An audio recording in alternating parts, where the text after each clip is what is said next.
And let's talk a little bit about kickers. I do want to say this. Dan Boniface asked us a question about why the kickers are having so many problems this year. Jay Feely, a former kicker who's very vocal and has a very active Twitter account. Good friend of mine. Is he? He basically said in this last week, it has everything to do with confidence.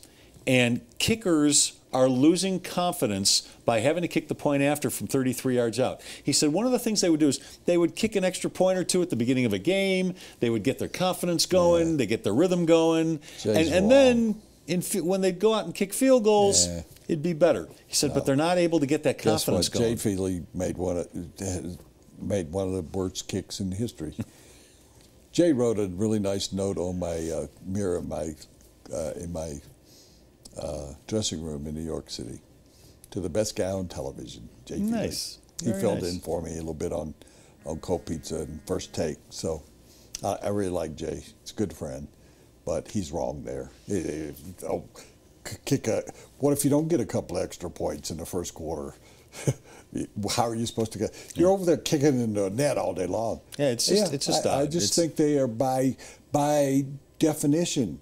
They're not very confident people because they know they're going to be gone the next day. Well, and a lot of young ones, as I said earlier. Let's go to the pick six. All right, name the 6 most famous or infamous kicks in NFL history. Let's go first. Okay, I'll do that. Jim O'Brien, game-winning kick in Super Bowl V. Oh, yeah, 28 yards. 16-13 win. Very famous. Adam Vinatieri's game-winning kick in the Tuck Rule game. He kicked. I remember that. The blizzard conditions in New England? Well, I remember the Tuck Rule. He kicked one to tie it in regulation and then kicked another one in overtime. Number 4. Here's one that really wasn't a kick. Garo Yepremian's botched pass attempt in Super Bowl VII.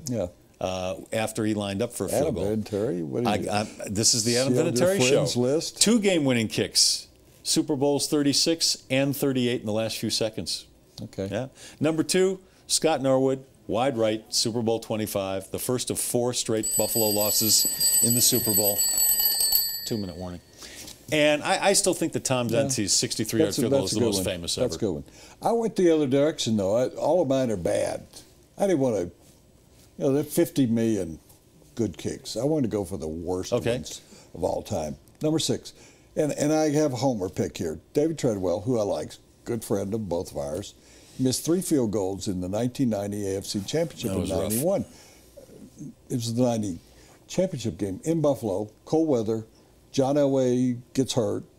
Gary Kubiak comes in, but Treadwell missed 3 pretty easy kicks. And was that the game Sewell had a big fumble too? Yeah, Steve Sewell at the end. Yeah. But if he makes those 3 kicks, he only had to make 2 of them. If he makes those kicks that are pretty easy, the Broncos are in 4 Super Bowls in a period of 5 years. Yeah. Instead, the Buffalo Bills go on to 4 Super Bowls in 4 years. Yep. They would have lost because both Buffalo and the Broncos lost all those games during that period of time. But I think that was a gigantic thing that you missed. Bill Gramatica, he made a field goal. I'm sitting here saying negative things. He made a field goal in 2001, and he celebrated, and he tore his ACL. How stupid was that? Jumping up and down. And plus the announcers called him Martin, who was his brother. Number 4, 2006, Mike Vandershank. The idiot kicker. The idiot kicker, right? According to Peyton Manning. Misses a 46-yarder that cost Peyton Manning a chance to possibly won another Super Bowl. That was an AFC Championship game. You can't forget this one, 2007. This doesn't involve a kick, but it involves one of the most famous extra point kicks in history. Yep. Romo fumbled the snap, and they don't get it to kick, and they haven't been in the playoffs since then, have they? John Carney missed an extra point. I don't remember this one. It was the Saints and Jacksonville. Remember when Jacksonville was good? Back when I remember. They came in here and beat a pretty good Broncos team. Everybody celebrating in the Superdome. And top the game, going to overtime. He goes in and whacks an extra point. It's 20-19, and they lose. And, I mean, Bourbon Street almost burned down that night. Number 1 was Scott Norwood in the Super Bowl 25.